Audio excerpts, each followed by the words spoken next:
Refraction आगे continue करते हैं। जब भी कोई लाइट की रे एक डिफरेंट मीडियम के इंटरफेस पर स्ट्राइक करती है और उसमें एंटर करती है तो उसकी वेलोसिटी कम हो जाती है और उसकी डायरेक्शन भी चेंज हो जाती है। ये डायरेक्शन के हमने दो तरह के चेंज पढ़े, one towards normal and other is away from normal. दोनों के रूल्स आपको मालूम हैं। ये जो रिफ्रैक्शन होता है, bending of light towards normal और अवे फ्रॉम नॉर्मल, इसके लिए जो लॉज बने हुए दोज आर स्नेल्स लॉ, वो भी हमने किए। इसके कारण क्या एयर में सन से जब लाइट आती है तो एयर में भी रिफ्रैक्शन होता है। उस रिफ्रैक्शन के कारण कुछ फिनोमिनाज होते हैं जो हम लोग नॉर्मली देखते हैं और उसका रीजन समझने की कोशिश करते हैं on the basis of refraction. One of such phenomena is appearance of sunlight और sunrise which is appears to be early. Actual sunrise जिस समय होता है उसके पहले ही हमको सनराइज दिख जाता है, यानी सन दिख जाता है। ये एक फिनोमिना होता है। रिफ्रैक्शन का एक और बड़ा फेमस फिनोमिना है कि जब भी हम किसी डेप्थ को देखते हैं इनसाइड ए मीडियम, जैसे नदी का बॉटम, टैंक का बॉटम, किसी भी मीडियम के अंदर का बॉटम देखेंगे तो इसकी डेप्थ हमको कम दिखती है। ये रिफ्रैक्शन का एक फिनोमिना है, इसके बारे में हम लोग आज पढ़ेंगे और टोटल इंटरनल रिफ्लेक्शन क्या होता है उसके बारे में पढ़ेंगे and that's a wonderful thing. तो सबसे पहले हम लेते हैं phenomena the early sunrise and delayed sunset. Earth में सनलाइट आती है और उसके कारण हमको सनराइज दिखता है। दिस इज अर्थ और ये अर्थ ऐसे घूम रही है वेस्ट टू ईस्ट। जब ये इस तरह से घूमती है और सन कहां पर है, तो आंसर है यहां बहुत दूर सन है, उस सन से ये रेज आ रही। Because it's far away we can assume they are coming parallel to each other. ये इसके हमने ऐसे दो पार्ट किए अर्थ के। यहां पर जब हम होते हैं तो ये सन की लाइट हमको नहीं आ रही है और ये कौन सा टाइम है, नाइट। जब हम यहां पर होते हैं सन की पूरी लाइट आती है और ये कौन सा टाइम है, नून टाइम, दोपहर का टाइम। सनराइज कब होता है, जब हम ठीक यहां पर आते हैं। देखिए यहां से जब हम यहां पर हैं तो इस अर्थ के पोर्शन के कारण हमारी आंख में लाइट नहीं आएगी। यहां से हमने ये सीधी लाइन बनाई, ये रे ऐसी जाएंगी स्ट्रेट ऐसे, और अगर हमारी लोकेशन यहां है तो ये रेज हमारी आईज में नहीं आती हैं और हमको सन नहीं दिखता है। यहां पर हम हैं। ये वाला time 6 o'clock in the morning, ये वाला time this is 6 in the evening।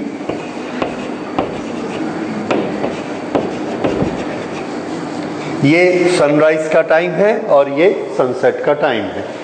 Okay, इस तरह से हम यहां पर घूम रहे हैं। जब हम यहां पर हैं तो मिडनाइट है। यहां से चलते चलते ये सुबह का 4 बजा, सुबह का 5 बजा, सुबह का 6 बजे। 6 बजे के पहले, कुछ देर पहले, मान लीजिए हम यहां पर हैं, तो अभी जियोग्राफिकली इसमें मॉर्निंग हुई या नहीं हुई, तो आंसर है अभी मॉर्निंग नहीं हुई। ठीक है, लेकिन क्या होता है कि यहां से जो लाइट ऐसे जा रही है, हमारी अर्थ के चारों तरफ, यहां पर ये अर्थ के चारों तरफ एटमॉस्फेयर है and atmosphere is a denser medium compare to free space. Now when the light enters this denser medium, this light, this ray which was otherwise going straight, इसे ऐसा जाना चाहिए था, but here you see this is a different medium, it enters the medium and this bend towards normal, this bend towards normal। जब ये ऐसा bend toward normal हो गई तो यहां पर और ज्यादा डेंसर आ गया, again it bend towards normal, ऐसे आ गई और यहां अर्थ पर स्ट्राइक की। ये हमारी आंख पे यहां पर आई, ये कहां से आ रही है? सन से। तो हमको आईज में क्या दिखता है? हमको सन दिखता है जहां से रेज आई हैं, तो यहां से हमको सन दिखता है। कहां दिखता है? ये लास्ट रे इधर एंटर की तो हमको यहां पर सन दिखता है, सन। इस तरह से हमको सन का इमेज यहां पर दिखने लगता है।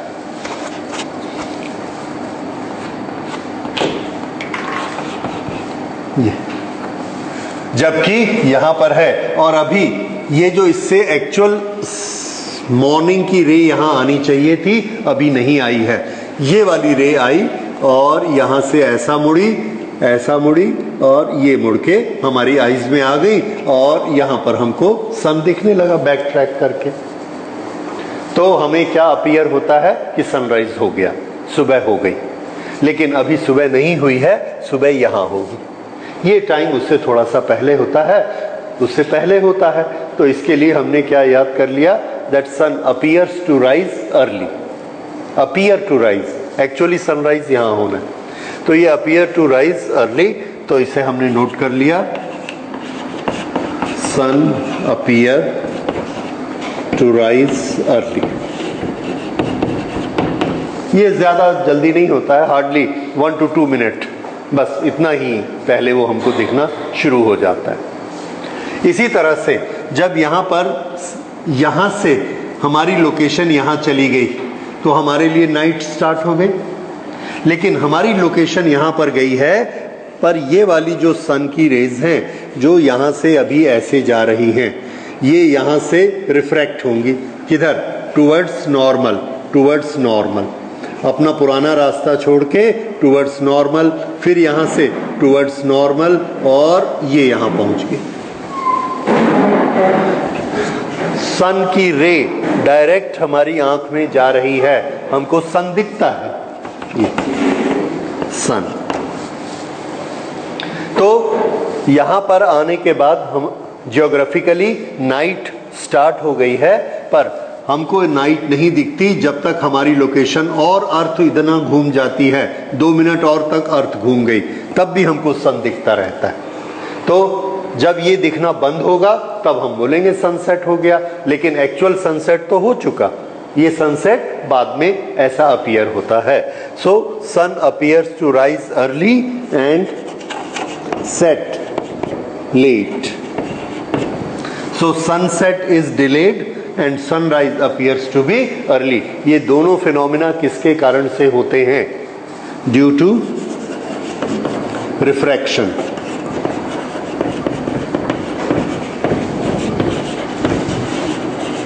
ओके, ये नोट कर लीजिए। So this is refraction effect. आप बाद में पढ़ेंगे कि बहुत सारे रिफ्रैक्शन इफेक्ट होते हैं, उसमें से ये एक इफेक्ट है। अलग अलग फिनोमिनाज आपको बताए जाएंगे। Why the depth of a liquid, why the depth appears to be less, why there are different colours in the light. हर एक के सामने हमको फिनोमिना बताना पड़ता है कि ये कौन सा फिनोमिना है। तो यहां पर कौन सा फिनोमिना कोट करेंगे? रिफ्रैक्शन। तो फिनोमिना और उसका फिजिक्स का कौन सा रूल एप्लीकेबल होता है, ये दोनों चीजें आपको कोरिलेट करनी है। कौन सी चीज किसके कारण हो रही है, ये कोरिलेट करना है। तो इसे आपको इस तरह से याद रखना है। इसके बाद हम लेते हैं रिफ्रैक्शन थ्रू स्लैब।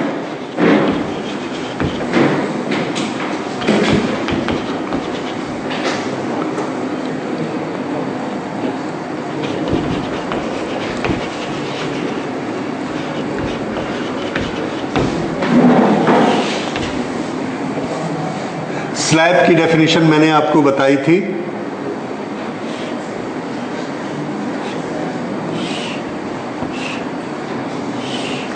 ये एक ट्रांसपेरेंट मीडियम है। इस ट्रांसपेरेंट मीडियम में एक लाइट रे ऐसे स्ट्राइक करती है। इस पॉइंट पर ये नॉर्मल है,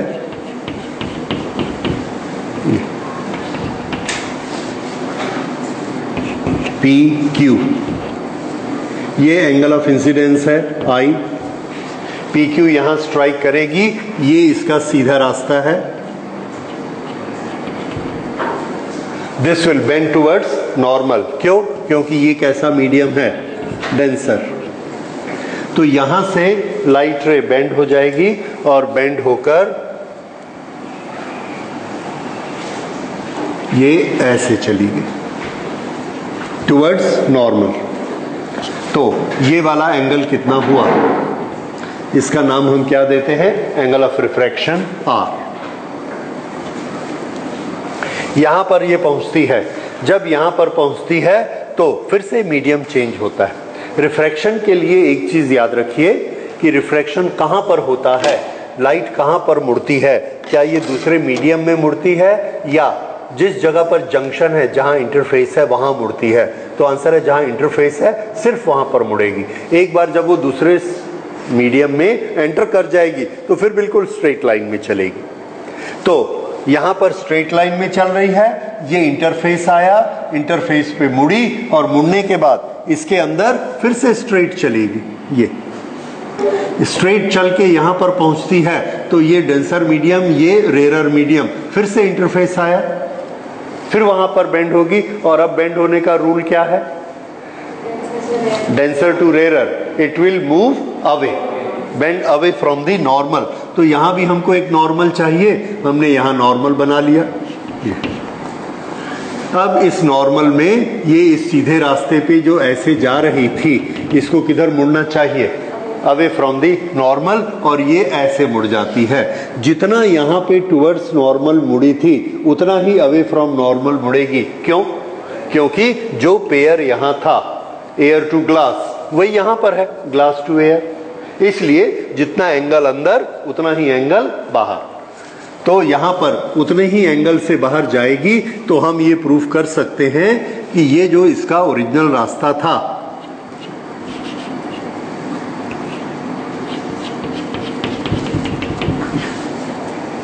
ये ओरिजिनल रास्ते पे ऐसे चली जाती है। ये लाइन और ये दोनों पैरेलल। क्यों? जितना यहां अंदर मुड़ी थी उतना ही यहां पर बाहर की तरफ मुड़ी है, क्योंकि वही सेट है। ओके, तो ये बाहर की तरफ आ गई। अब अगर ये एंगल आई है, ये दोनों पैरेलल है नॉर्मल, तो ये एंगल आई है, तो ये एंगल भी कितना होना चाहिए? आई। ये एंगल आर है, ये दोनों लाइन पैरेलल है, तो ये भी कितना होना चाहिए? आर। ये ओके। तो ये जो येलो आप देख रहे हैं, yellow is the path of the रे। This is P Q R S.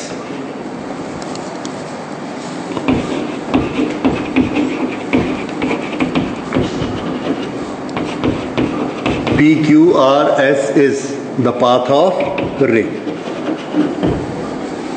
PQRS is the path of ray. ठीक है? ओके, इसका ओरिजिनल पाथ कौन सा था? ये वाला PQ, और ये ऐसा सीधा जा रही थी इस तरह से। ये और ये दोनों आपस में पैरेलल हैं, ये दोनों पैरेलल आने चाहिए, ये ध्यान रखिए। ओके, तो डायरेक्शन में चेंज हुआ या नहीं हुआ? तो आंसर है कि डायरेक्शन में चेंज नहीं हुआ, ये पैरेलल शिफ्ट हो गई। ये जो ऐसा पैरेलल देखिए, ये ऐसे पहले जा रही थी, अभी ऐसे हो, इधर ध्यान दो सब, ये पहले ऐसे जा रही थी, अभी ऐसे हो गई। डायरेक्शन नहीं बदली, सिर्फ ऐसे शिफ्ट हो गई। इसको बोलते हैं लैटरल शिफ्टिंग। क्या बोलेंगे इसको?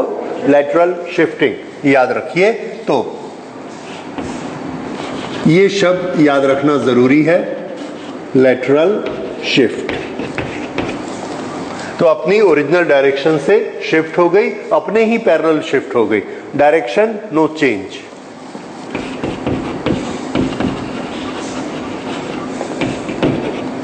No change in direction.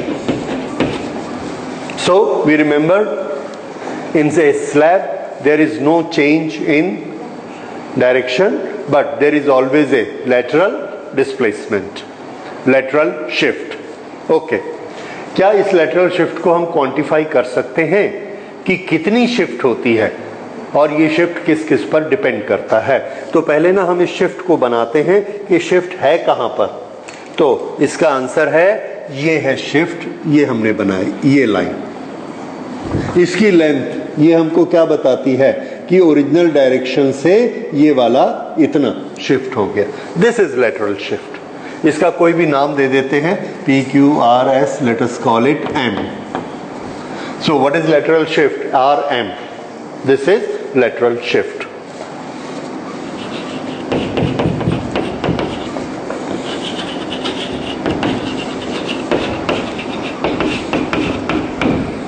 RM is lateral shift. Okay, अब इस शिफ्ट को हम मेजर करना चाहते हैं कितना है, तो एक छोटा सा मैथमेटिकल डेरिवेशन है ट्रिग्नोमेट्री से। RM ये हमको क्या क्या इसमें गिवन है, angle I is given to us, और ये स्लैब कितना मोटा है यहां से आप देखते जाइए। अगर ये और मोटा होता तो ये यहां जाके निकलती, ये और बढ़ जाती, तो मोटाई पर भी डिपेंड करता है। तो इसकी जो थिकनेस है, उस थिकनेस के लिए यहां से यहां तक का ये जो डिस्टेंस है, जो थिकनेस को रिप्रेजेंट करता है, इसको हम मान लेते हैं T। So T stand for thickness, I stand for angle of incidence. Okay, RM से शुरू करते हैं। RM से शुरू करते हैं, पहले ये वाला ट्रायंगल लेते हैं, triangle QRM, triangle QRM। QRM में RM अपॉन QR, ये वाला एंगल बताइए कितना, सबको मालूम है? ये पूरा एंगल कितना था? I।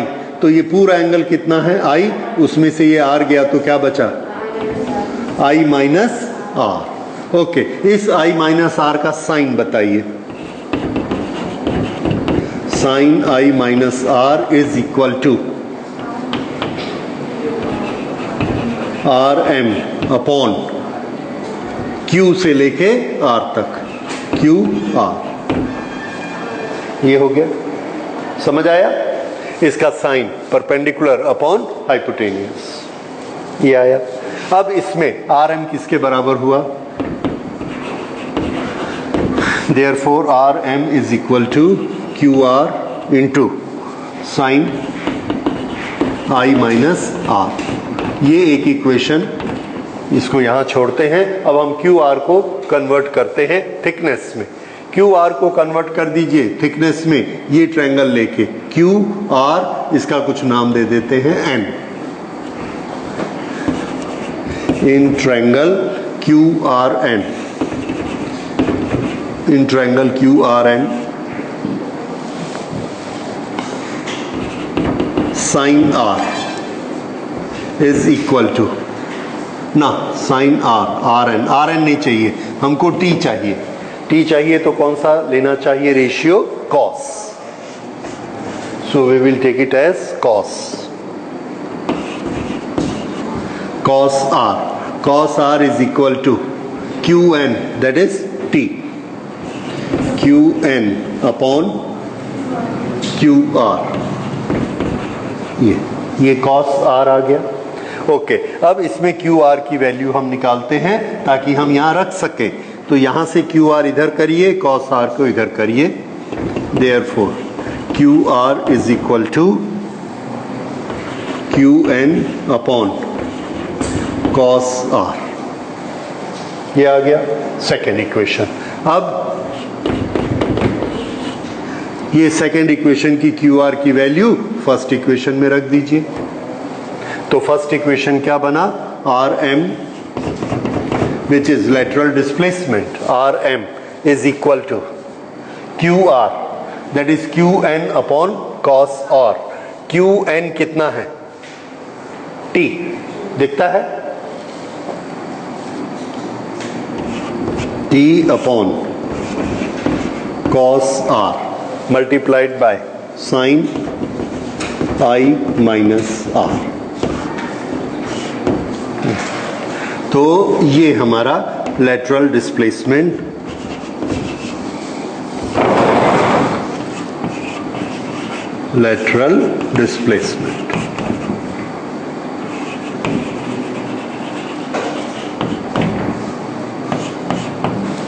तो लेटरल डिस्प्लेसमेंट का फॉर्मूला क्या हुआ?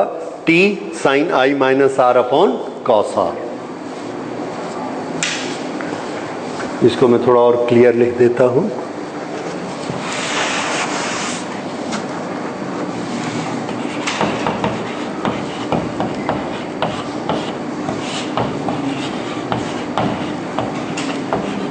Into T।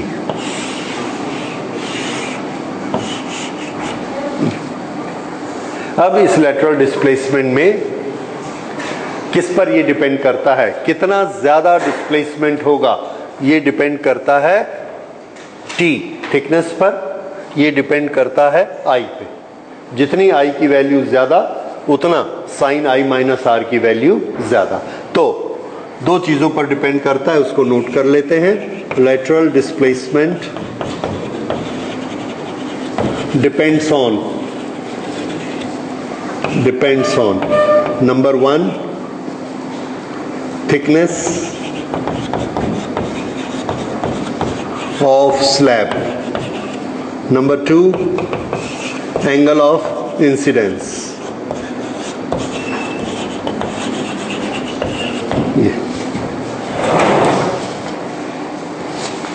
तो देखिए, थोड़ा सा 1 मिनट इधर ध्यान दीजिए। जितना ये स्लैब ऐसा मोटा होता जाएगा उतनी ये लाइन दूर जाती जाएगी, ठीक है, नंबर 1। नंबर 2, अगर इसको हम ऐसा सीधा कर दें तो ये सीधा ही जाएगा, नो लेटरल डिस्प्लेसमेंट, क्योंकि हमने I को 0 कर दिया। जैसे जैसे I को ऐसा टेढ़ा करेंगे वैसे वैसे इसमें और इसमें डिफरेंस बढ़ता चला जाएगा।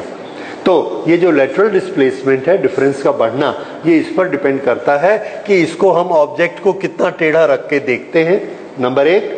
नंबर 2, इसकी मोटाई कितनी होती है, ठीक है। तो यहां से अगर मैं सीधा देखता हूं तो लेटरल डिस्प्लेसमेंट नहीं होगा, पर अगर ऐसा I बना दूंगा तो फिर उस चीज को देखूंगा, लेटरल डिस्प्लेसमेंट दिखेगा।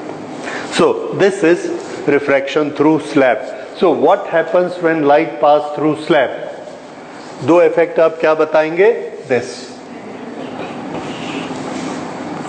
No change in direction and there is a lateral shift, ठीक है। ये लेटरल शिफ्ट किस किस पे डिपेंड करती है? ये दो चीजों पर डिपेंड करती है। Okay, so this forms a very small part. अब इसके बाद अगली चीज हम रिफ्रैक्शन में लेते हैं, एपेरेंट डेप्थ।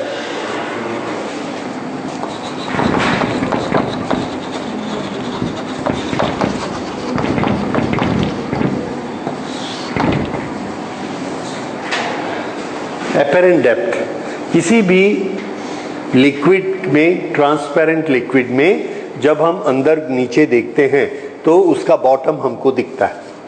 तालाब का नीचे का तला दिखता है। ग्लास के ऊपर से देखिए, ग्लास के अंदर कोई चीज डाल दीजिए, वो जाके उसके नीचे रुकेगी बॉटम में। ऊपर से देखिए, आपको वो चीज दिखती है। इस तरह से बॉटम हमको दिखता है।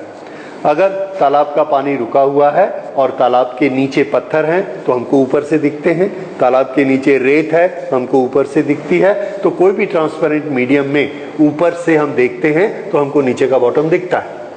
ओके, ये जो दिखता है इसकी डेप्थ हमको कितनी दिखती है? ये डेप्थ एक्चुअल जितनी होती है उतनी नहीं दिखती है, उससे डिफरेंट होती है।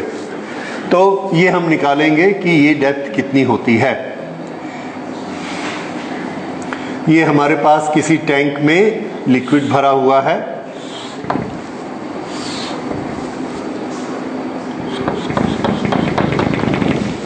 ओके,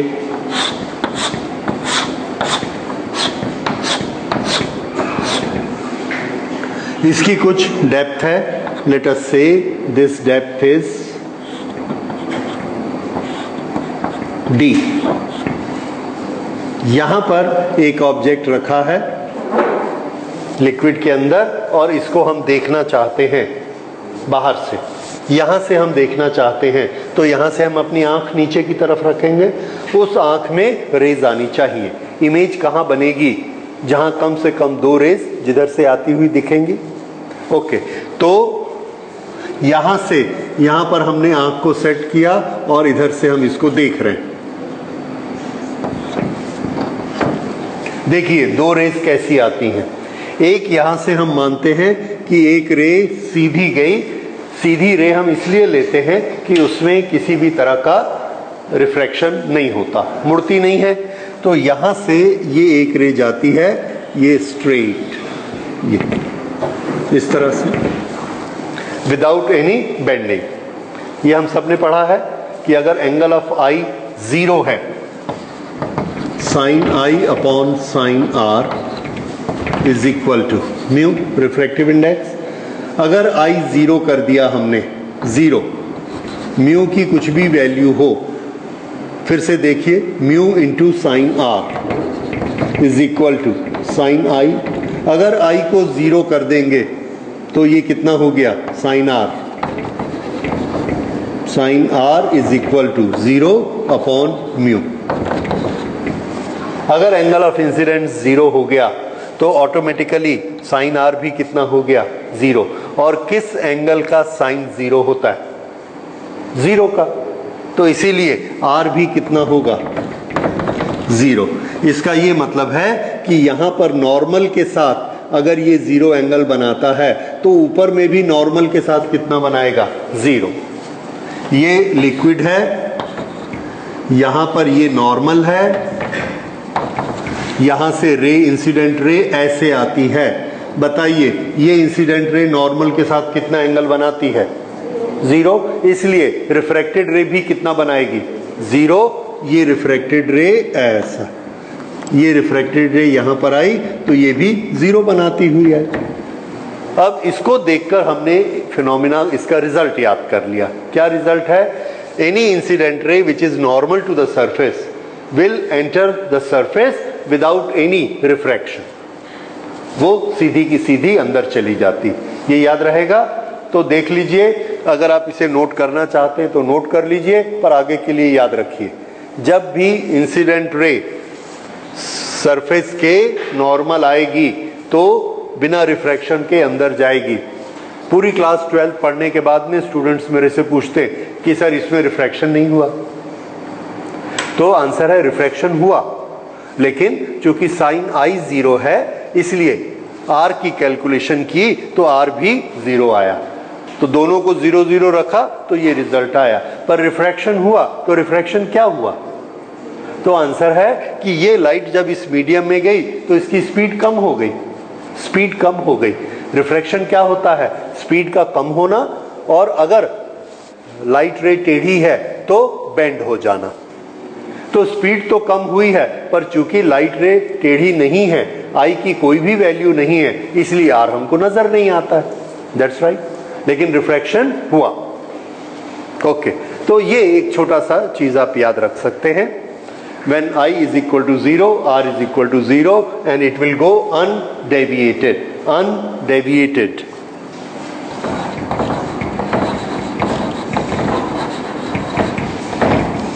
ये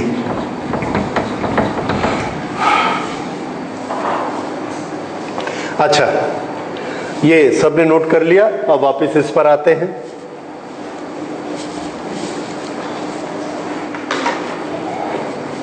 ये एक फर्स्ट रे ऐसे स्ट्रेट आई, दूसरी रे हमने ली इससे थोड़ा सा हटके। ये देखिए, ये दूसरी रे ऐसे गई, यहां पर पहुंची, इंटरफेस आ गया।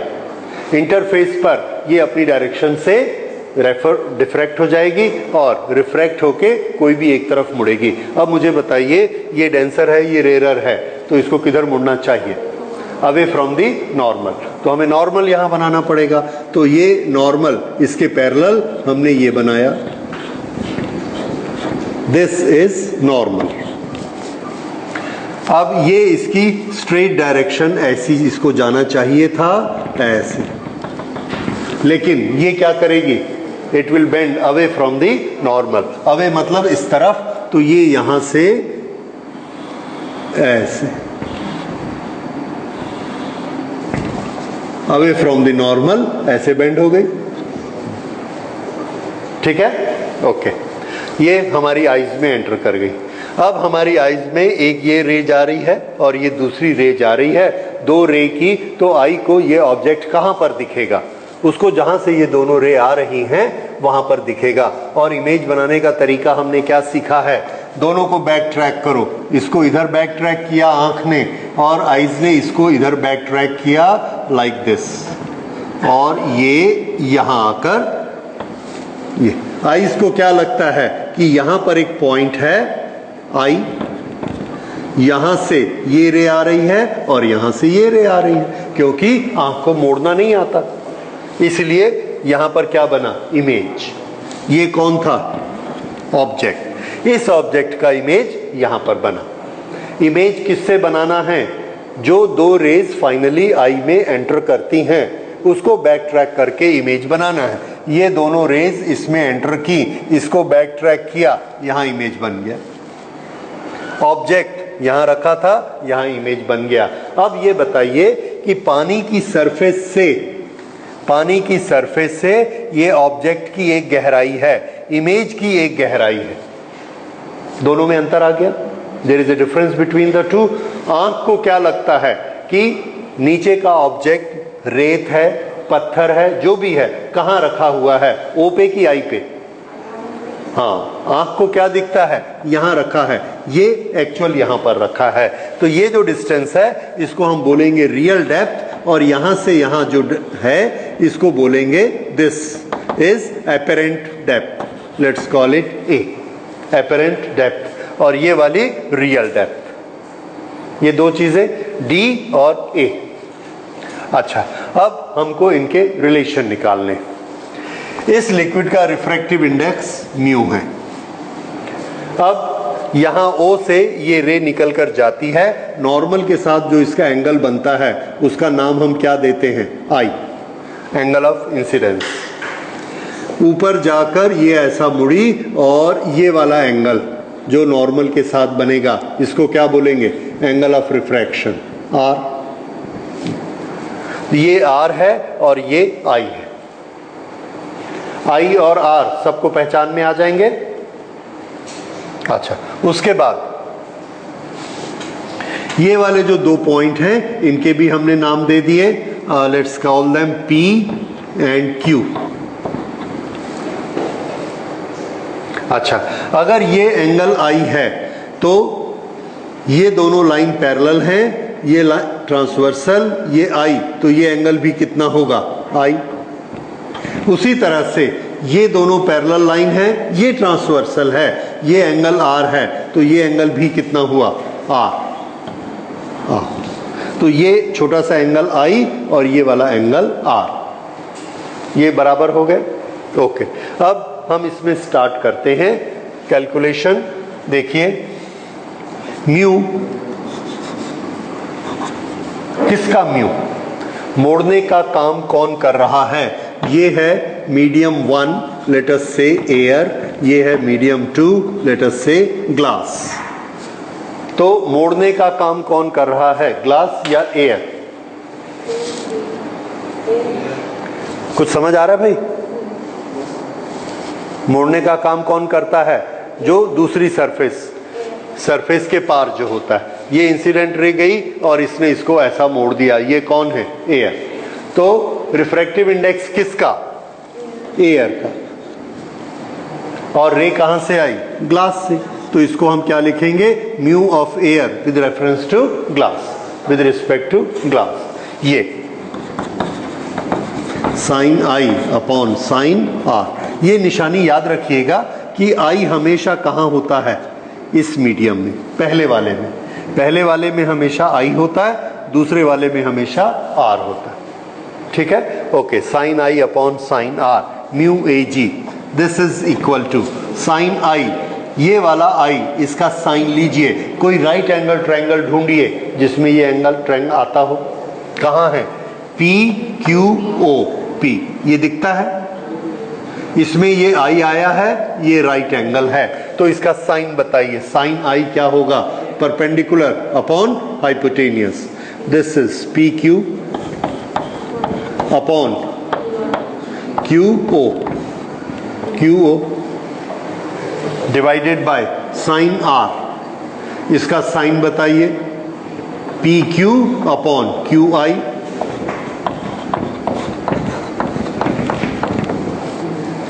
ठीक है। This is equal to P Q cancel, ये ऊपर चला जाएगा।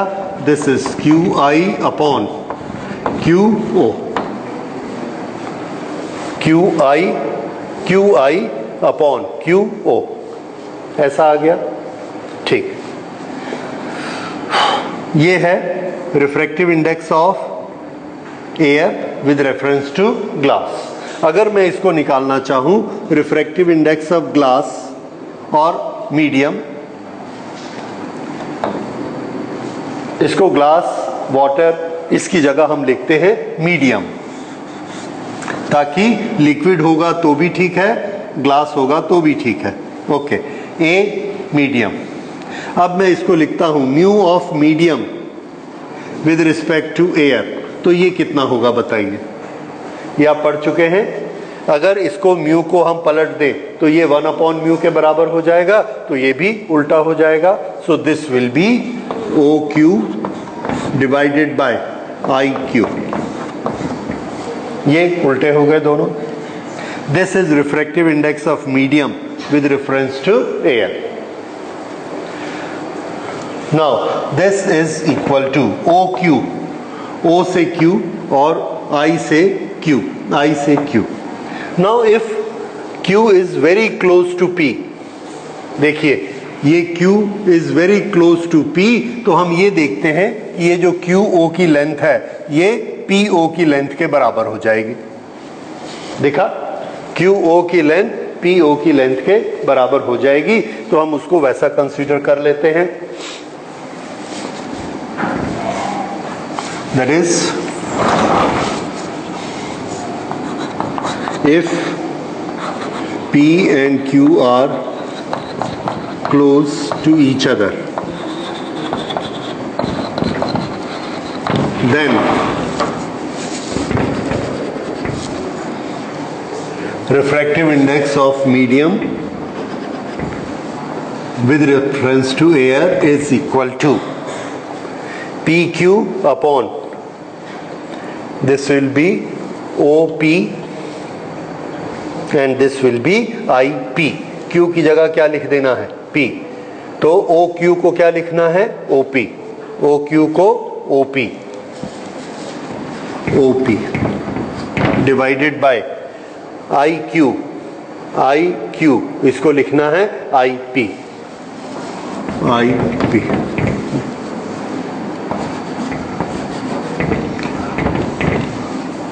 OP, O से लेके P तक ये क्या चीज है, real depth.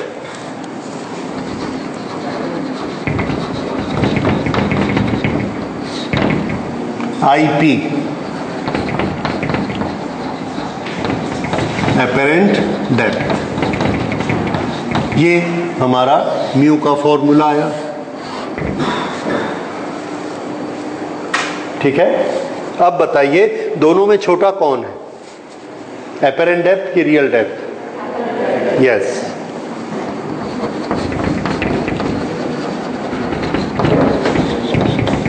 apparent depth is always less than actual or real depth। ये जब भी हम ऊपर से देखते हैं तो हमको जितना गहराई दिखती है उतनी नहीं होती है, उससे ज्यादा होती है। ठीक है, तो कभी भी तालाब में, नदी में जब भी आप पानी में गहराई देखेंगे तो जितना गहरा दिखता है एक्चुअल उससे ज्यादा होता है। ठीक है,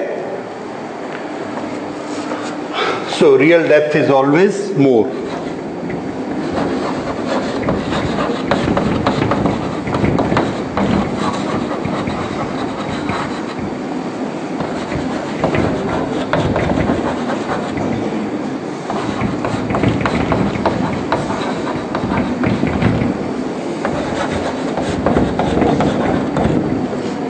Real depth is always more than apparent depth।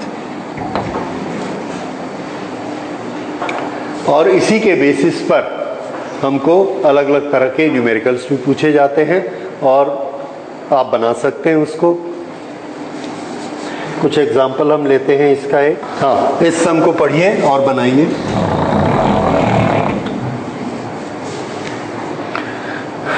In a tank, water has height this much, apparent depth is measured to be this much.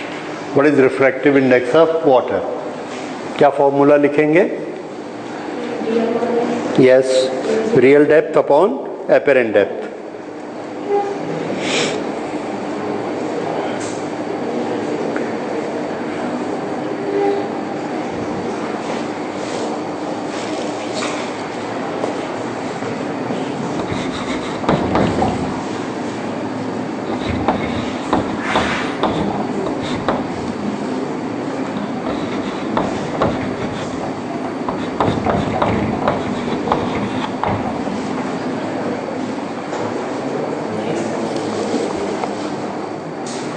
अब इसका सेकेंड पार्ट देखिए।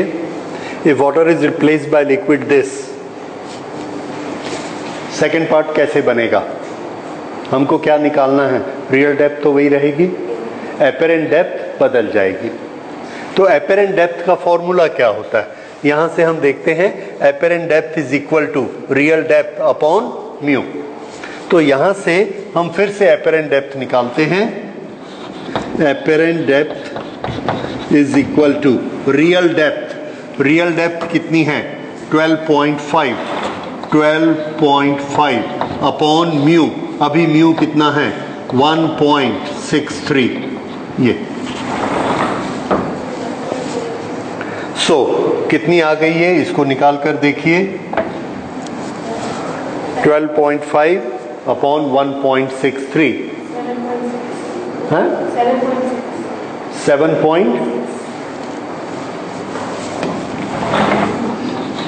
7.6 सेंटीमीटर।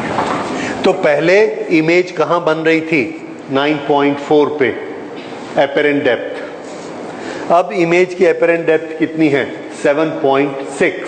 तो ये बताइए इमेज ऊपर आई कि नीचे चली गई? डेप्थ किधर से नापते हैं?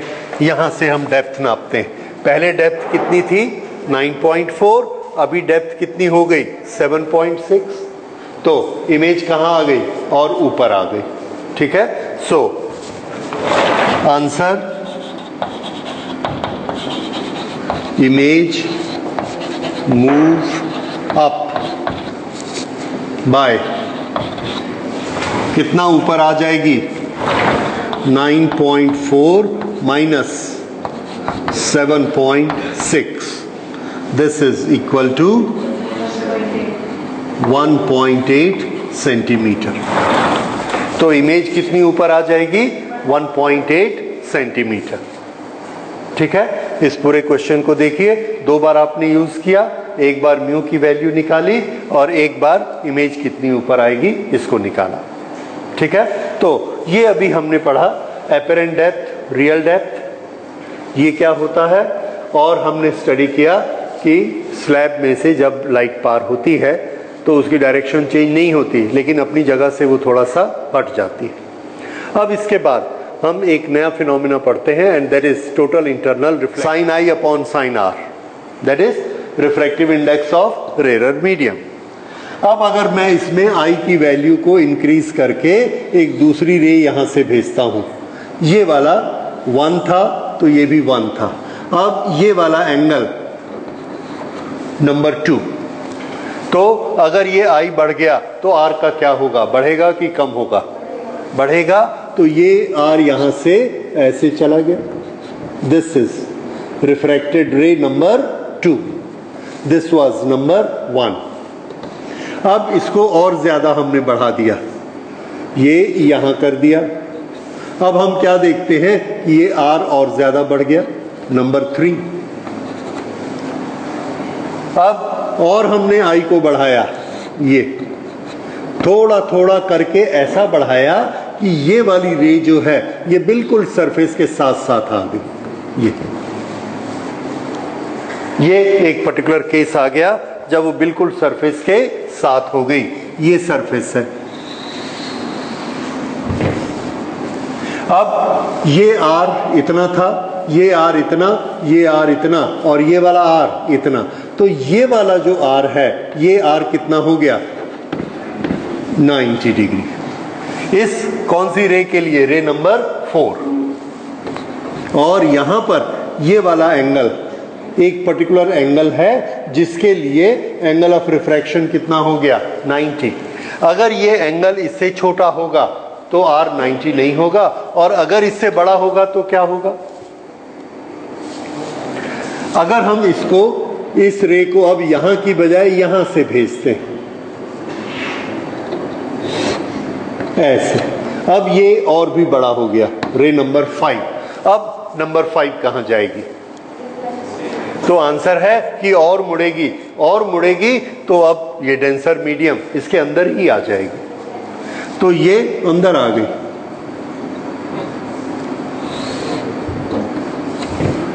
लेकिन जैसे ही ये इसके अंदर आएगी, इसमें बहुत सारे चेंजेस हो गए। किस तरह के चेंजेस हो गए? तो आंसर ये है कि रिफ्रैक्शन किसको बोलते हैं?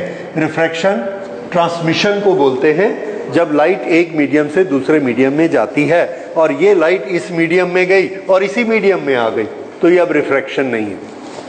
ऐसा कब होता है? रिफ्लेक्शन में। रिफ्लेक्शन में इधर एयर से गई, ग्लास से टकराई और एयर में ही वापस आ गई। वाटर से गई, मिरर से टकराई और वाटर में ही वापस आ गई। तो जब एक ही मीडियम में टकराकर वापस आती है तो उसको क्या कहते हैं? रिफ्लेक्शन। इसलिए ये वाला एक्शन कौन सा है? Reflection, reflected ray. और ये वाली सब क्या थी? रिफ्रैक्टेड रे। और ये वाली रिफ्लेक्टेड रेज। दूसरा, जैसे ही रिफ्लेक्शन चालू होगा इसमें लॉज ऑफ रिफ्लेक्शन लग जाएंगे। लॉज ऑफ रिफ्लेक्शन क्या होते हैं? Angle I is equal to R. अब इसमें आर किसको बोलते हैं? तो अब इसमें आर की डेफिनेशन भी बदल गई। अब यहां से आर नहीं नापा जाएगा, इधर से आर नापा जाएगा। तो ये तो रहा आई और ये रहा आर, ये रिफ्लेक्शन। और ये वाला इंसिडेंस, वो तो वही है ये। अब इधर से जितना एंगल है इधर से उतना एंगल बराबर होगा, इससे रिलेशन खत्म हो गया। ठीक है ये। अब अगर इस 5 के बाद मैंने यहां बनाया नंबर 6, ये, अब बताइए नंबर 6 की जो करस्पॉन्डिंग रे है इसके ऊपर होगी कि नीचे होगी? हाँ, I is equal to R करिए। ये I ऐसा बड़ा हो गया तो R भी बड़ा हो जाएगा, तो नंबर 6 यहां बनेगी 6। यहां पर अगर हम नंबर 7 बनाए 7, तो 7 यहां बनेगी, और जब ये ऐसी जाएगी तो फिर ऐसी सीधी हो जाएगी। ठीक है, इसका मतलब है कि इधर कोई रे आई क्या? नहीं आती। ये वाला एरिया डार्क रहता है, इसमें रेज नहीं आ सकती हैं। फिर से यहां से हमने स्टार्ट की, 1 degree 2 degree 3 degree 4 degree 5 degree, ये नंबर 4 यहां आते तक मान लो ये एंगल बना 43 डिग्री, तो 43 रेज यहां जा रही। 43 के बाद जैसे ही हम 44 करते हैं वो रे अंदर आ जाती है, पर ये एंगल कितना बना? 44। उसके बाद जब हम इसको 45, 46, 50, 60 करते हैं तो ये इधर जाती है 50, 60, 70, तो इधर कभी कोई रे नहीं आती है। ये किस में हो रहा है? Denser to rare medium. ये सब चीजें समझने की चीजें हैं। अगर इसमें एक छोटी छोटी बात पूछी जाएगी, you will see it is not written anywhere in the book. ये आपको समझना है, कंक्लूजन निकालना है और याद रखना है, यहां पर कोई रे हमको नहीं मिल सकती। एनीवे, ये एक चीज हो गई। अब हम दूसरी चीज पर आते हैं। ये पूरी स्टोरी में 2 कंक्लूजन हमने निकालने। नंबर ये कि एक पर्टिकुलर इंसिडेंट रे वाली रे होती है जिसके साथ एंगल ऑफ रिफ्रैक्शन 90 डिग्री होता है। ये वाला जो एंगल बना, नंबर 4 रे का जो एंगल बनता है, ये बहुत स्पेशल एंगल होता है क्योंकि इसका एंगल ऑफ रिफ्रैक्शन कितना है? 90, ये इसके साथ। तो तो ये जो एंगल ऑफ इंसिडेंस है इसको हम कहते हैं critical angle, C, critical angle. Okay, so what is critical angle? Critical angle is that incidence angle for which angle of refraction is 90 degree. This is critical angle. Okay, if the incident ray is making an angle which is larger than the critical angle, then what will happen? The ray will not go to the second medium, the ray will return to the first medium itself. This phenomena is reflection. This phenomena is internal reflection क्योंकि अंदर आया, and this is total internal reflection. So ये phenomena हो गया total internal reflection. तो अब हमने दो चीजें पढ़ी, दोनों को नोट कर लेते हैं. One, critical angle.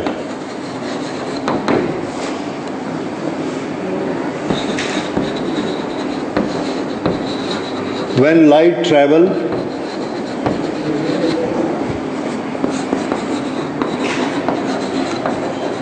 from denser to rarer medium,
this angle is called critical angle. Critical angle किसका? तो आंसर है critical angle of that medium.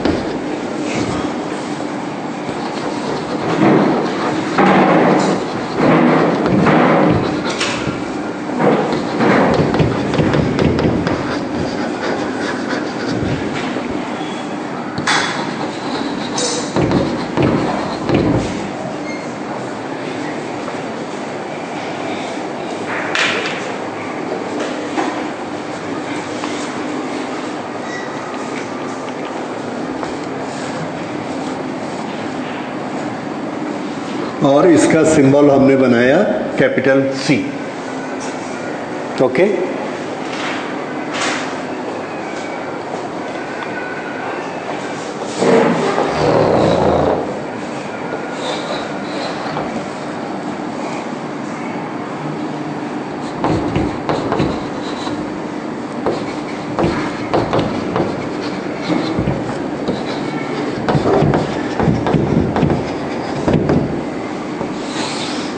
total internal reflection.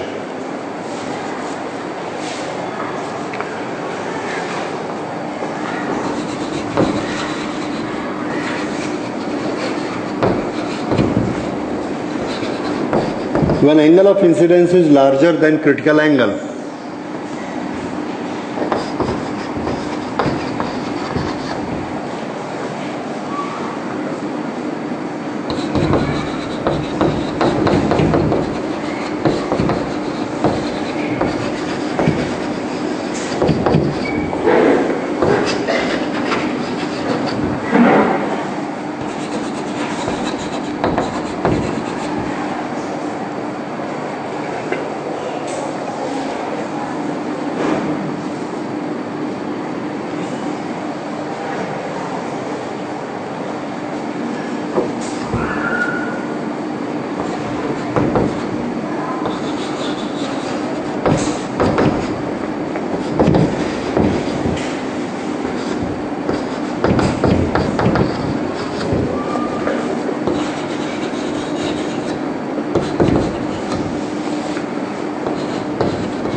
This is total internal reflection.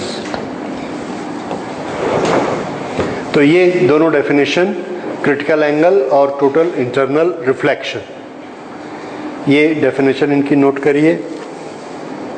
अब हम निकालते हैं relation of critical angle with refractive index of the medium. ये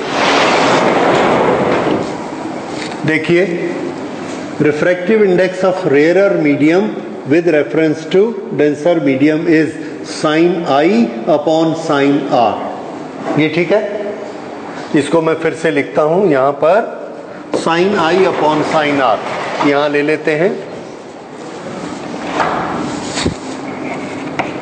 sine I upon sine R which is equal to sine C upon sine 90।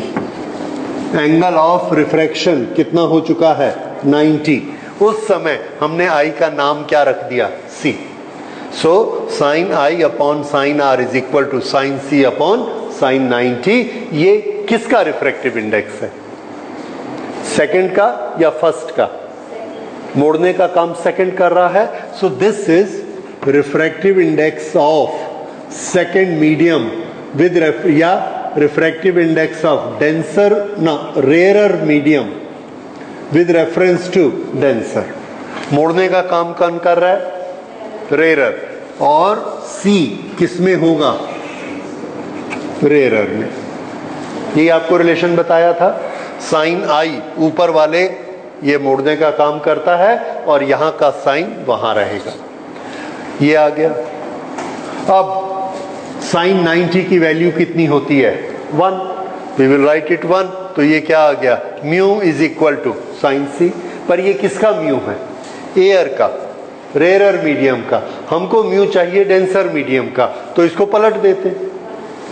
तो अगर हम इसको 1 upon कर दें, इसको 1 अपॉन कर दें, तो ये क्या हो जाएगा? 1 अपॉन साइन सी, और ये हो जाएगा 1 upon mu R D. 1 upon mu R D किसके बराबर होगा? Mu denser medium compare to rarer medium. This is 1 upon sine C. This is a very important relation. ठीक है? तो अगर हमको क्रिटिकल एंगल मालूम है तो हम म्यू निकाल सकते हैं, और अगर हमको म्यू मालूम है तो हम क्रिटिकल एंगल निकाल सकते हैं। ये इससे रिलेशन हमको मिलता है। दूसरा, ये नीचे है, ये ऊपर है। इसका मतलब म्यू जितना ज्यादा होगा सी की वैल्यू उतनी कम होगी। इस चीज को थोड़ा सा और यहां स्टडी करिए। ये दो मीडियम हैं, इसके म्यू की वैल्यू है 1.5 और इसके म्यू की वैल्यू है 2.3। अब ये बताइए कि ये वाला एंगल ऑफ इंसिडेंस जब हम देते हैं तो ये रे यहां आ जाती है इस तरह से। यहां पर जो मुझे एंगल देना चाहिए, ये एंगल इससे छोटा होगा कि इससे बड़ा होगा? ये कौन सा एंगल है? सी। क्योंकि सी पर जब ये 90 बनेगा तो इसका नाम क्या पड़ जाएगा? सी, क्रिटिकल एंगल। अब इसका रिफ्रैक्टिव इंडेक्स ज्यादा है तो इसका सी कैसा होना चाहिए? छोटा। इसका ये मतलब है कि ये छोटा होना चाहिए, इतना। और ये इसने इसको मोड़कर 90 कर दिया।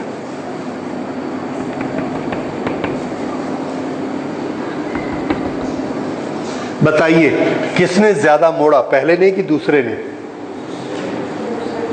दूसरे ने ज्यादा मोड़ा। दिख रहा है इसका म्यू किसका बड़ा है? दूसरे का। दूसरे के मोड़ने की ताकत ज्यादा है। अगर ये बोलता है कि मैं 70 डिग्री मोड़ दूंगा तो हमको यहां सिर्फ कितना लेना पड़ेगा? 20। ये 70 मोड़ देगा, कितना हो जाएगा? 90। ये कहता है मैं सिर्फ 60 मोड़ सकता हूं तो हमको यहां कितना देना पड़ेगा? 30। तब ये जाके उसको 90 कर देगा। तो जिसका रिफ्रैक्टिव इंडेक्स जितना ज्यादा हो उसकी मोड़ने की ताकत उतनी ज्यादा, छोटे से एंगल में ही ये उसको पूरा मोड़ देगा। और उसके बाद ठीक इसके बाद ये इसको ऐसे अंदर ले आएगा, ये ऐसा ऐसे, ठीक है। तो ये रिफ्रैक्टिव इंडेक्स और साइन का आपस में रिलेशन, सी का आपस में रिलेशन, ये समझ आया आपको। अब इससे हम लोगों ने अलग अलग चीज़ों के रिफ्रैक्टिव इंडेक्स निकाले। तो हमारे पास जो ट्रांसपेरेंट मीडियम होते हैं वो ट्रांसपेरेंट मीडियम हैं वाटर, ग्लास, दो तरह के glass, crown glass and flint glass, और हमारे पास है डायमंड। डायमंड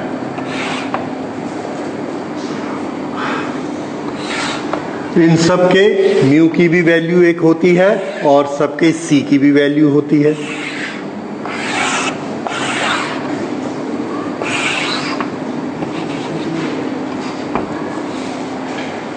ओके, इसे मैं आपको बताता हूं। ये इनके म्यू की वैल्यू और ये इनके क्रिटिकल एंगल की वैल्यू। बताइए सबसे ज्यादा मोड़ने की ताकत किसके पास होती है? डायमंड के पास सबसे ज़्यादा मोड़ने की ताकत होती है और उसका क्रिटिकल एंगल सबसे छोटा होता है। क्रिटिकल एंगल सबसे छोटा होने का मीनिंग क्या है? क्रिटिकल एंगल सबसे छोटा होने का मीनिंग है, इसको इस तरह से देखिए,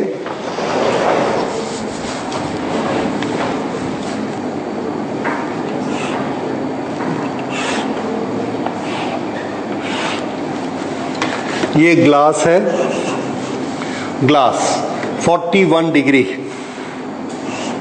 ये है 41 डिग्री। क्रिटिकल एंगल, जो इंसिडेंट रे 41 से ज़्यादा एंगल से आएंगी वो सब टोटल इंटरनली रिफ्लेक्टेड हो जाएंगी ऐसे, और जो 41 के अंदर आएंगी वो सब इधर बाहर चली जाएंगी ऐसे। ये बात समझ में आई? डायमंड में देखिए, डायमंड का एंगल कितना है? 24। ये 24 से ऊपर जितनी भी रेज आएंगी, ये वाली, ये सब की सब अंदर आ जाएंगी। 24 ये, और 24 के अंदर जो होंगी वो सब किधर जाएंगी? ये ऊपर चली जाएंगी इस तरह से, ठीक है, ये ऊपर, ये ऊपर। ओके, अब एक क्वेश्चन ध्यान से सुनिए। इसमें हमने 90 रेज को भेजा, 90, एक एक डिग्री के साथ एक एक रे को, एक एक डिग्री के साथ एक, तो यहां कितनी रेज हैं? 41, और इधर कितनी है? 49। यहां से यहां तक कितनी है? 24, और यहां से यहां तक कितनी हो जाएंगी? 66। ओके, इसमें बताइए, ये सरफेस है, इस सरफेस के अंदर कितनी रेज मुड़कर आएंगी? 41 या 49? 49 इसके अंदर आएंगी, 41 बाहर चली जाएंगी। अंदर कितनी आई? 49। टोटल हमने कितनी भेजी थी? 90। 90 में से 49 इसके अंदर आ रही हैं। अब डायमंड में बताइए, 90 में से कितनी रेज इसके अंदर आएंगी? 66 इंटरनल, और इसमें कितनी इंटरनल आई थी? 49 इंटरनल। दोनों में हम कितनी रेज दे रहे हैं? 90। तो डायमंड और ग्लास दोनों में हमने इधर से 90 रेज डाली, अंदर बाहर भी निकल गई कुछ रेज और कुछ अंदर मुड़ गई। ग्लास के अंदर कितनी मुड़ी? 49। डायमंड के अंदर कितनी मुड़ी? 66। किसके अंदर ज्यादा मुड़ गई? डायमंड। तो डायमंड के अंदर रेज ज्यादा मुड़ती। अगर हमने 90 रेज इधर से आ गई, यहां ग्लास रखा है, यहां डायमंड रखा है, किसके अंदर ज्यादा रेज होंगी? डायमंड के अंदर, इसलिए वो ज्यादा चमकता है, इसलिए वो ज्यादा चमकता है। ये रीजन होता है डायमंड के चमकने का। क्या?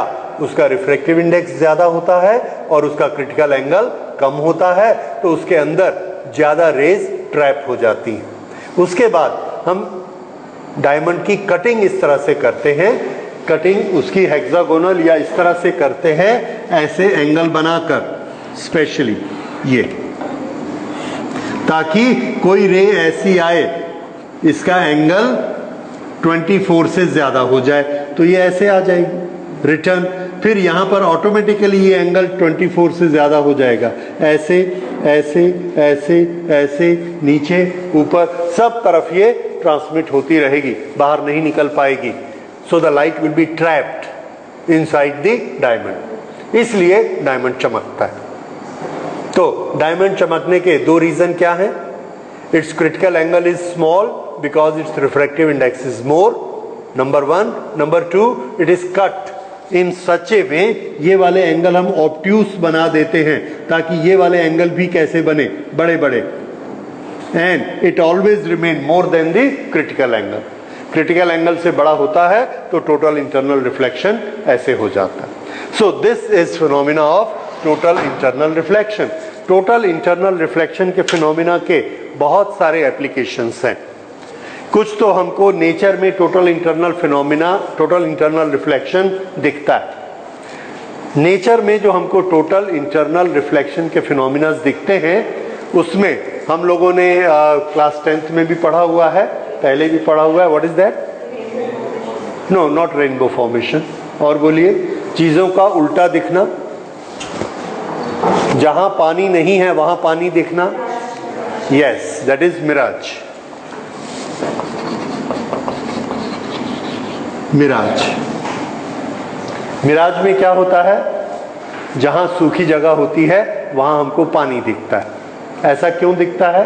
क्योंकि हमारे दिमाग को ये ट्रेनिंग है, हमारे ब्रेन को ये ट्रेनिंग है कि वाटर सरफेस से रिफ्लेक्शन होता है, वाटर सरफेस से रिफ्लेक्शन होता है। तालाब में पानी है और तालाब सूखा है, हमको कैसे पता लगता है? जब हम सूखे तालाब को देखते हैं तो उसका बॉटम, मिट्टी हमको दिखती है। जब हम पानी भरे हुए तालाब को देखते हैं तो हमको आकाश दिखता है, पानी नहीं दिखता। आकाश से लाइट आती है, पानी से रिफ्लेक्ट होकर हमारी आंख में आती है, हम क्या बोलते हैं? पानी नीला है। पानी नीला नहीं है, आकाश नीला है। उसका रिफ्लेक्शन के कारण वो पानी हमको नीला दिखता है। बादल दिखते हैं, रिफ्लेक्शन दिखता है। तो हमारी ये आदत पड़ गई शुरू से कि जहां पर जमीन में पानी गिरा होगा वहां रिफ्लेक्शन होगा, और हम मार्क कर लेते हैं कि यहाँ बाजू बाजू से सड़क दिख रही है सूखी, और बीच में आकाश का रिफ्लेक्शन दिख रहा है, तो वहां बीच में कौन है? पानी। तो इसलिए पानी को हमने हमेशा किसके साथ जोड़ा हुआ है? रिफ्लेक्शन। चूंकि बचपन से यही चीज हो रही है, इसलिए हमको उसकी आदत पड़ जाती है, तो हमने कभी उसको डिफरेंशिएट नहीं किया। तो फिजिक्स में जब हम उसका रीजन निकालते हैं तो ये रीजन होता है कि वाटर को, हम पड़े हुए वाटर को कैसे पहचानते हैं? रिफ्लेक्शन से। अगर जमीन पर पानी पड़ा हुआ है और आप आकर फिसल गए तो लोग बोलेंगे पानी दिखा नहीं क्या? नहीं दिखा। क्यों नहीं दिखा? क्योंकि उसके अंदर से फ्लोर हमको क्लियर दिख रहा था।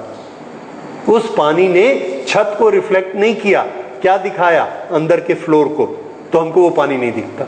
उस पर पैर पड़ता है, फिसल जाते हैं। आप ध्यान दीजिए, जब भी आप पानी पर पैर पड़ने से फिसलोगे, पानी आपको क्यों नहीं दिखता? क्योंकि उसके नीचे का फर्श साफ साफ दिखता है, हमको पता ही नहीं लगता बीच में कोई चीज है। कैसे पता लगेगा?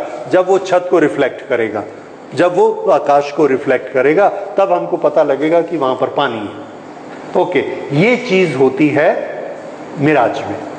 किस तरह से? मिराज में, रेगिस्तान में यहां पर एक पेड़ है और यहां पर ऊंट के ऊपर एक आदमी है, ऊंट के ऊपर एक आदमी है, और यहां पर गर्मी के दिन है, ये वाली सरफेस हॉट होती है और ऊपर कोल्डर होता है, cold. This is in the summer. Summer में ये वाली सरफेस, सैंड की सरफेस हॉट और ऊपर वाली एयर की सरफेस कोल्ड। तो डेंसर कौन होगा? ऊपर का डेंसर और नीचे का रेयरर। अब यहां पेड़ से इस आदमी को, ये आदमी ने इस पेड़ को देखा, पेड़ उसको दिखा, यानी पेड़ से चलने वाली लाइट रेज उसकी आईज में आई। उसका रास्ता देखिए, यहां से जो रेज इसकी आंख में आती हैं ये ऐसे सीधी आ गई, ठीक है, तो इसको पेड़ दिखा। यहां से पेड़ से कुछ रेज ऐसी चली नीचे की तरफ,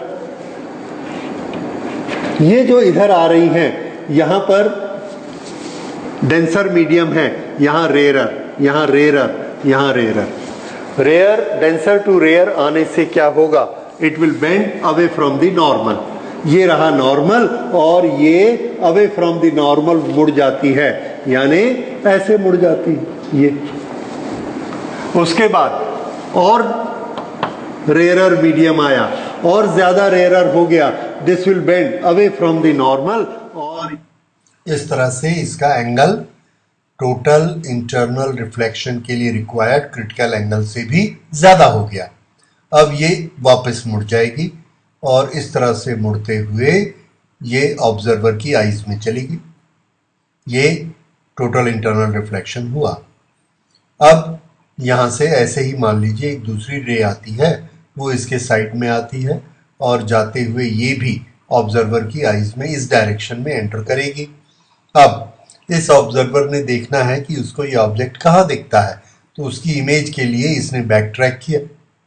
बैक ट्रैक करके ये दोनों रेज यहां पर मिलती हैं और ये जो ट्री है इस ट्री का इमेज इसको यहां पर दिखा। ये अब इसको मैं थोड़ा करेक्ट कर देता हूं।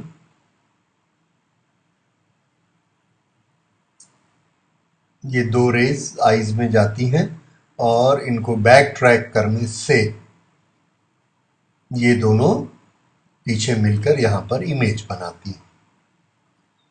ओके, तो ये ऑब्जेक्ट वहां से ये टोटल इंटरनल रिफ्लेक्शन हुआ, उसके कारण इमेज बना। This is total internal reflection, क्योंकि उसी डायरेक्शन में ये वापस मुड़ गई हैं। डेंसर ऊपर, रेयरर नीचे, और टोटल इंटरनल रिफ्लेक्शन। अब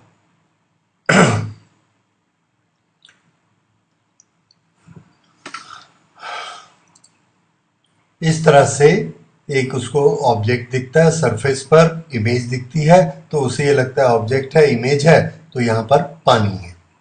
और ये इस तरह से कंफ्यूज होता है कि ऑब्जेक्ट के नीचे चूंकि इमेज दिख रही है वहां पर पानी है। This phenomena is known as mirage. और ऐसा ही एक दूसरा फिनोमिना होता है जो रात को होता है, that is known as looming. Total internal reflection का सबसे इंपॉर्टेंट फिनोमिना टेक्निकल जो हम लोग यूज करते हैं वो है optical fibre. Optical fibre communication में सबसे मॉडर्न और सबसे ज़्यादा यूज़ की जाने वाली चीज़ है आजकल। आप यहाँ बाहर निकलेंगे, इधर एक बड़ा सा ट्रक खड़ा है, वो सड़क किनारे ऑप्टिकल फाइबर डाल रहा है। जगह जगह आपने देखा होगा, बिलासपुर जाएंगे रास्ते में कलरफुल इतनी मोटी मोटी केबल्स रहती हैं, उसके अंदर क्या होता है, तो वो ऑप्टिकल फाइबर का कंस्ट्रक्शन थोड़ा सा देखिए और उसका प्रिंसिपल समझिए। ऑप्टिकल फाइबर ग्लास से बनती है। ग्लास का बाल, ग्लास को इतना पतला कर देते हैं, उसका धागा बनाते हैं कि उसकी थिकनेस बाल से भी पतली हो जाती है, इतना माइक्रो लेवल में। तो जब ग्लास इतना पतला हो जाता है तो वो फ्लेक्सिबल भी हो जाता है, धागे जैसा, टूटता नहीं है। उसको हम थोड़ा सा मोड़ सकते, एकदम डबल कर दें, पिचक दें, वो टूट जाएगा, अलग बात है। अदरवाइज वो काफ़ी फ्लेक्सिबल हो जाता है और उसको हम मोड़ सकते हैं। ओके, तो ग्लास का एक बहुत पतला फाइबर हम बनाएंगे, उसको बोलेंगे ऑप्टिकल फाइबर।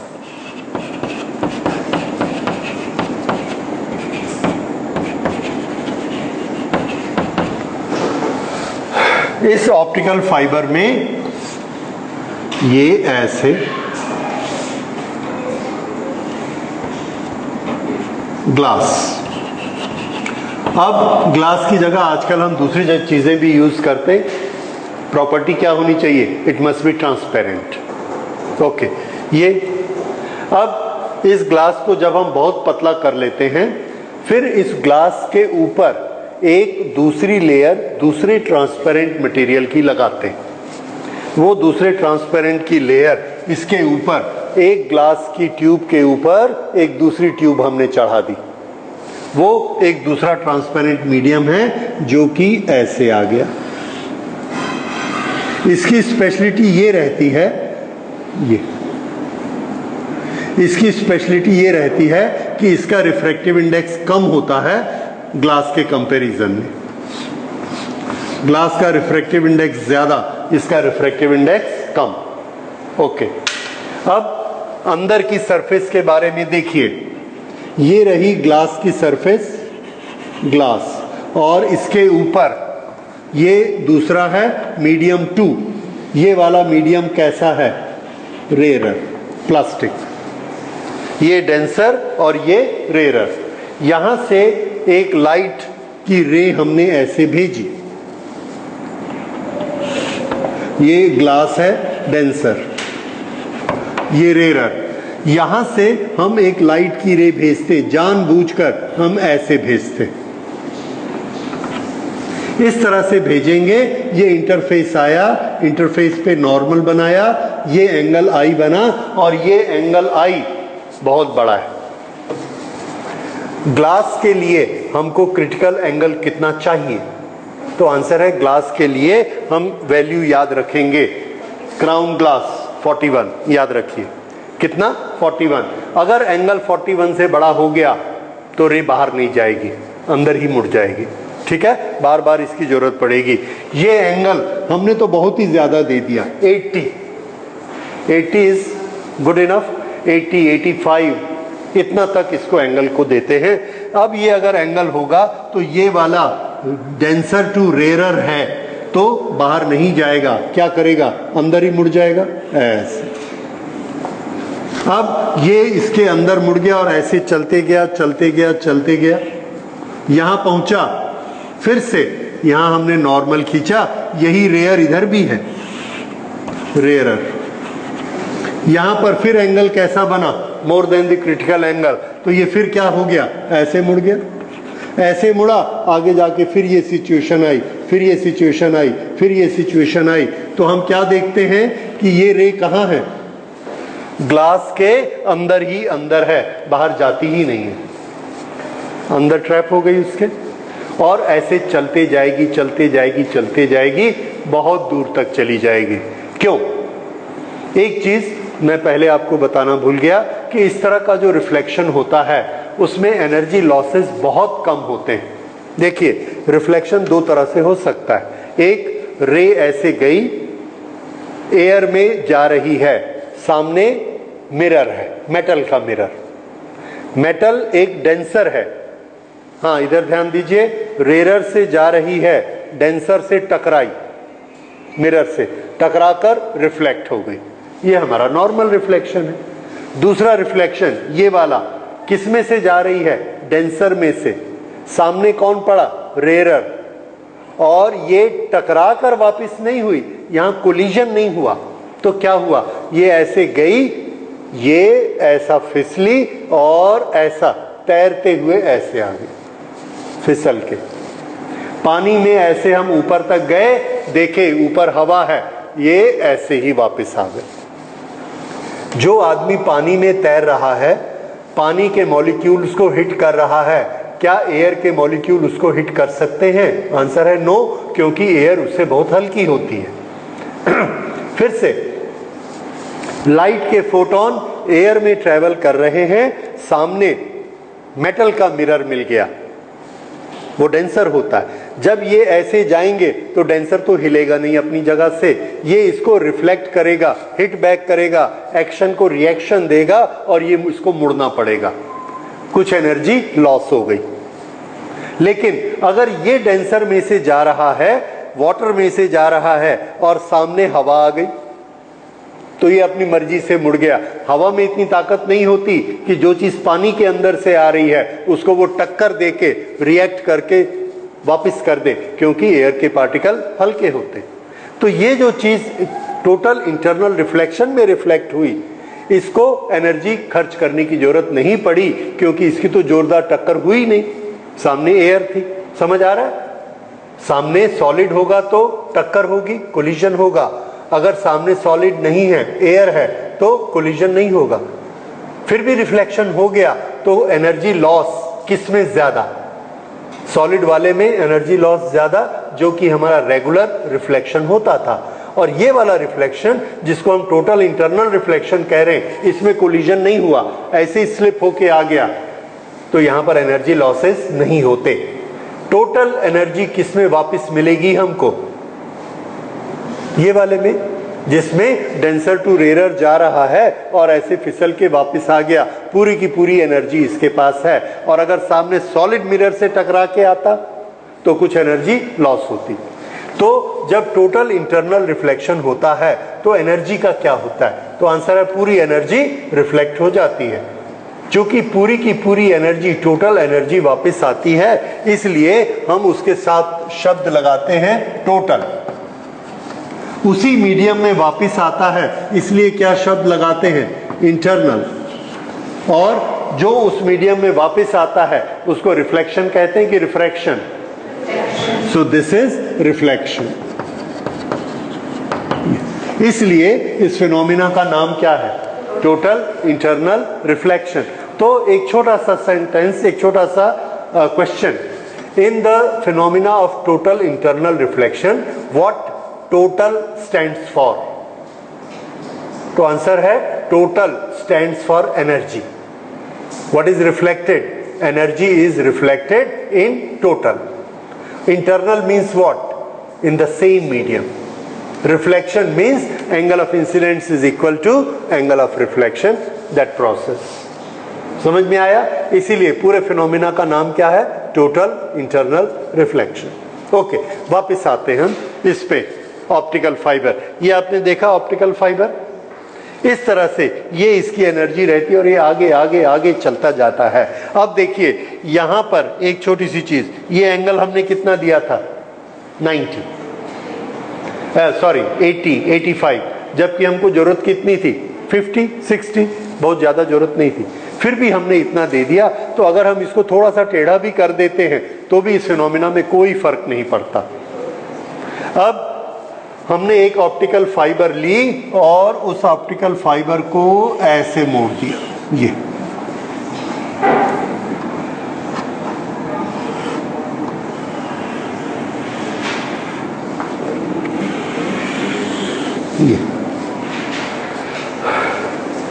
यहां से हमने इसमें लाइट डाली, ये लाइट ऐसे गई, ये ऐसे मुड़ी, फिर ऐसे गई, फिर ऐसे मुड़ी।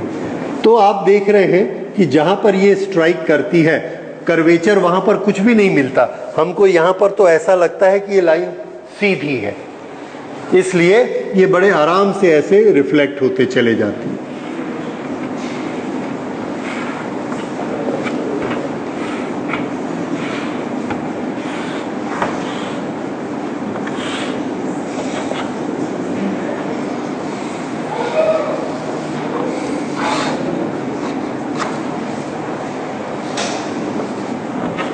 देखिए, एंटर करने की डायरेक्शन इधर से ऐसा मान लें या ऐसा मान लें, ये एंटर करने की डायरेक्शन, निकलने की डायरेक्शन ऐसे